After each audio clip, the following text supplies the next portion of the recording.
Hi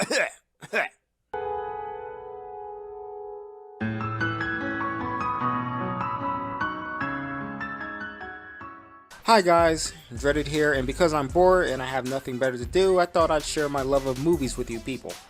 Now I have a decent collection of movies, both physical and digital, and I thought it'd be fun to just share these. Now the one thing I'm aiming for is to recommend movies both new and old, and because there's so many freaking movies out there, some don't get as much attention as others. Some will be familiar and others not so much, but I hope you enjoy these videos as this will be part 1. And I'm only recommending 5 for now just to see how this goes. So let's go ahead and get started. So number 5 recommendation we have is Run Lola Run from 1998, directed by Tom Tykwer, who with the Wachowskis directed 2012's Cloud Atlas. It's about a girl named Nola that has to save her boyfriend in 20 minutes or he's dead. No, the movie isn't 20 minutes long. The kicker is that it plays itself 3 times with various outcomes, some irrelevant, others vital to the plot. The film explores determinism, coincidence, and how our actions can affect the lives of others. And despite how straight up 90s this movie is, it still holds up beautifully well. From its slick, smooth cinematography, to its color composition, to its incredible soundtrack and breakneck pace, it's just a great example of taking advantage of what you have with your budget. If this sounds fun, which it is, plop down for 80 minutes and check it out. Next we have The Rundown, directed by Peter Berg. Now, speaking of coincidence, because my Blu-rays are in alphabetical order, and this was right next to Run Lola Run, and I ended up watching this, and now we have 2 movies with the word run next to them on the list. Isn't that funny? No? Okay, moving on. So this has to be my favorite movie by The Rock, bar none. He just fits the role like a glove, and his physical presence is icing on the cake. This is a good example of just a good old-fashioned action movie that doesn't try to be anything more. It's well paced, the action scenes are fun and creative, and Seann William Scott is at his least annoying. And Christopher Walken is in it. Who doesn't like him? The plot is a literal ripoff of Indiana Jones, and if you can get over the fact that The Rock defies the laws of physics in every action scene that he's in, you'll have a blast.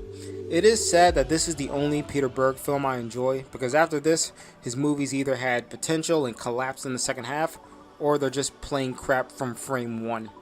But overall, this is an underrated entry in The Rock's catalog, and I definitely recommend it. Number 3 is The Good, the Bad, and the Weird, directed by Korean filmmaker Kim Jin-woon, the director of the 2010 film I Saw the Devil, and the underrated Arnold Schwarzenegger film The Last Stand. Ji-woon is one of my absolute favorite directors, possibly top 10, and it's primarily for his camera work. He's incredibly creative with how he utilizes the camera in action scenes, and this has to be the most that he's really done such. Song Kang-ho, Lee Byung-hun, and Jun Woon-sung are great in their lead roles, really adding some of that extra depth to their characters. There's a lot of effort and passion shown on screen, and I've never felt more glued into its setting. My only real criticism is that the pacing can drag a little at times because there's so much going on in its simple plot, but overall it's just a great Korean vision of a classic, and I've yet to get tired of it.